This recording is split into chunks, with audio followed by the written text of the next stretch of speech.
Welcome back, guys. So today, as you can see, I've built two MOCs here. These came from a Chinese company called Gulo Gulo. I like the MOCs, I like the build. The builds were fun and interesting. So what we have here is we have the set called the Medieval Barn.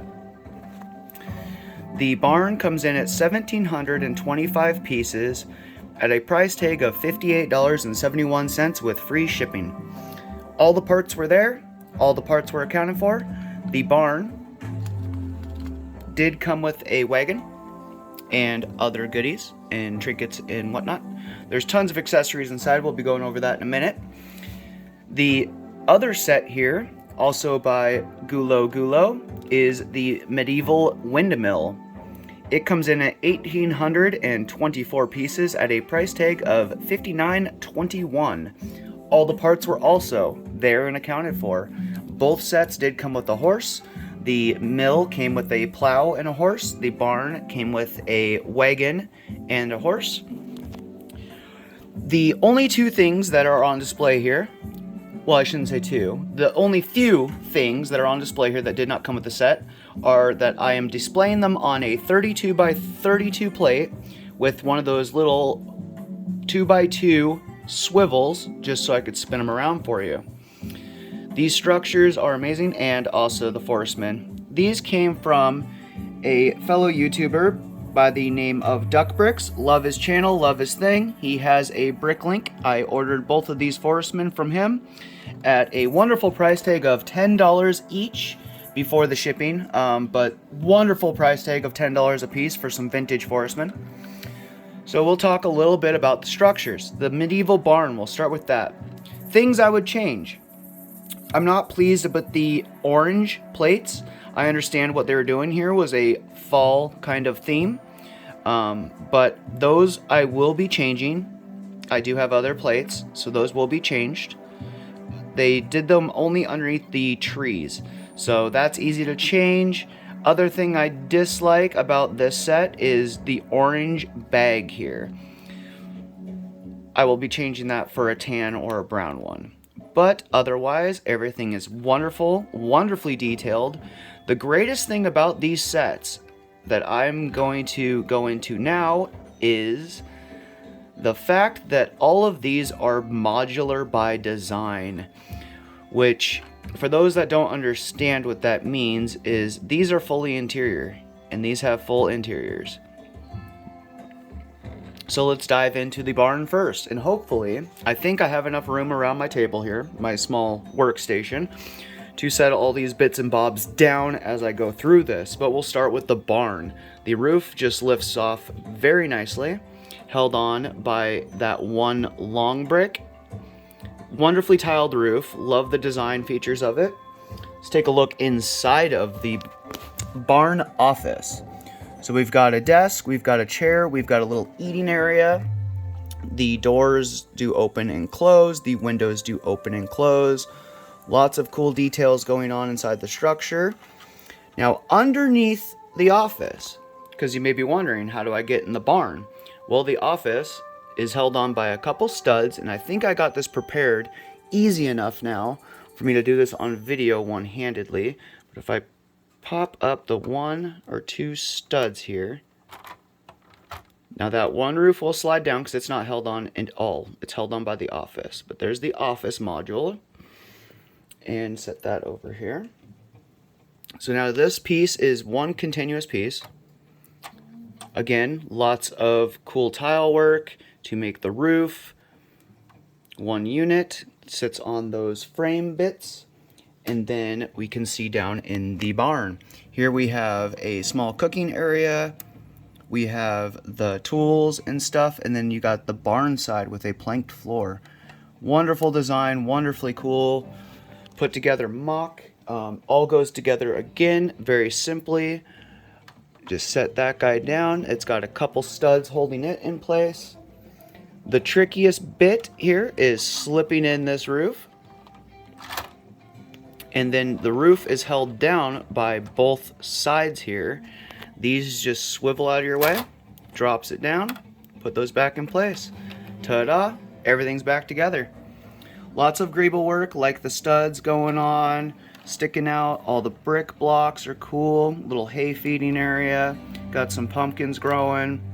Got a little anvil. Again, I'm going to be changing out the orange bits. I have gold ingots and silver ingots that'll be replacing those. But yes, the barn is very well detailed. Also comes with a target. That's why I hence threw Forest Men in here. They're practicing their archery.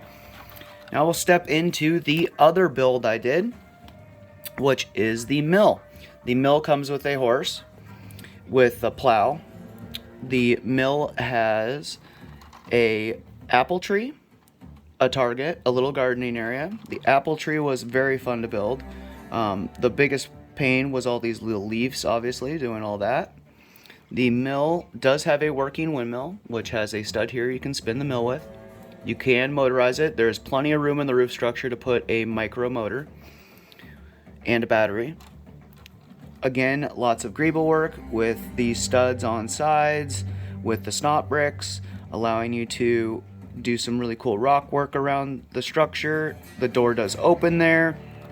Lots of little goodies and hidden trinkets around the structure that you can see. We got barrels, we got logs, we got plants, we got barrels with sticks and bits and bobs. Now hopefully I have enough room to take apart this building and set all of its pieces aside to show you what's going on inside of it. So the roof just lifts away. It's held on by a couple of studs, which again, taking bricks off here. Again, see if I can't do this with just one hand here. Swap hands on the camera. Still doing everything with my phone, trying to figure out the phone setup. It's not been playing nice with me. I'm tech savvy, but not that tech savvy apparently. So here's the entire roof structure of the mill top. Again, wonderful plate work. I love the way they do the roofs on these structures. Set that up on the shelf right quick. So here's the office of the mill. Comes with a compass. You got some cabinets going on, a table, little note being written. The office does lift away. Modular by design again. A little better look in the office there. Underneath the office, you have the entryway, which has a suit of armor hanging out in the corner. I'm going to spin the mock around real quick so we can go to the front door of the mill. So there's the front door of the mill to enter the bottom of the mill. Under this roof, which is one thing they didn't make very modular by design.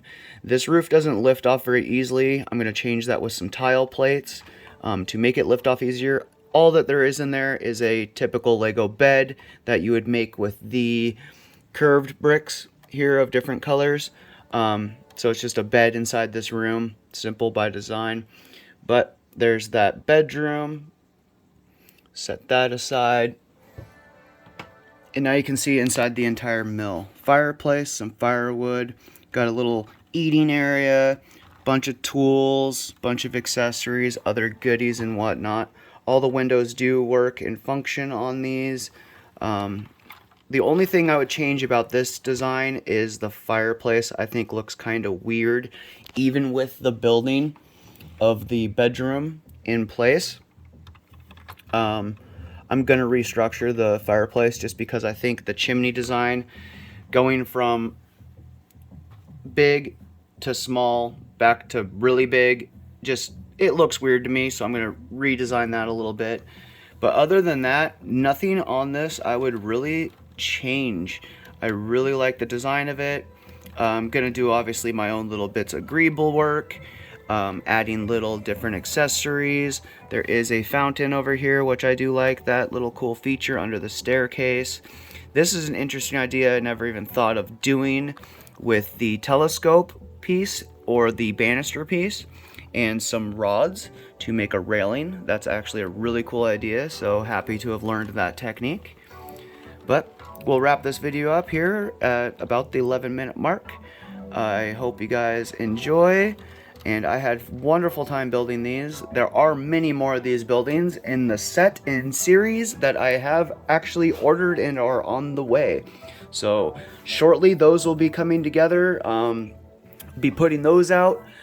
Hopefully, again, I can get a camera figured out to where I can get you guys set up on a table cam or something so you can see the build process of these and all that entails and how that works.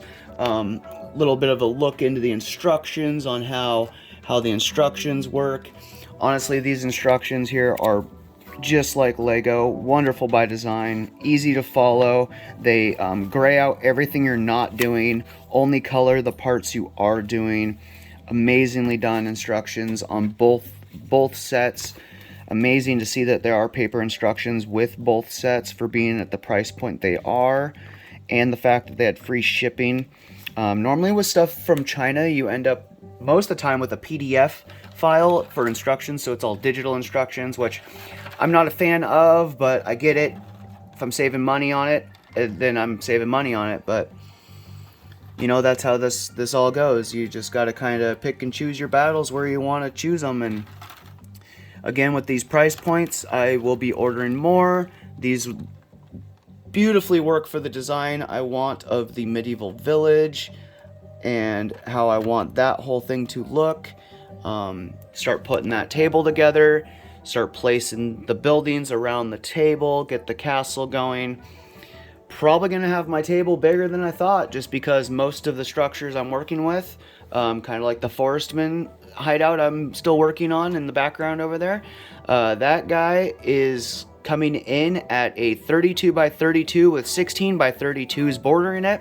So the Forestman hideout is very large, with all these buildings coming in at close to a 32 by 32 plate. Like you can say, this one's narrow, but it's still wide.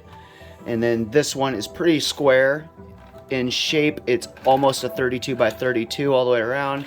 So my table will be larger than I planned. So I'll have to figure out more space on that. But thanks for following. Appreciate all the love and support. And I will be back with more content as soon as possible.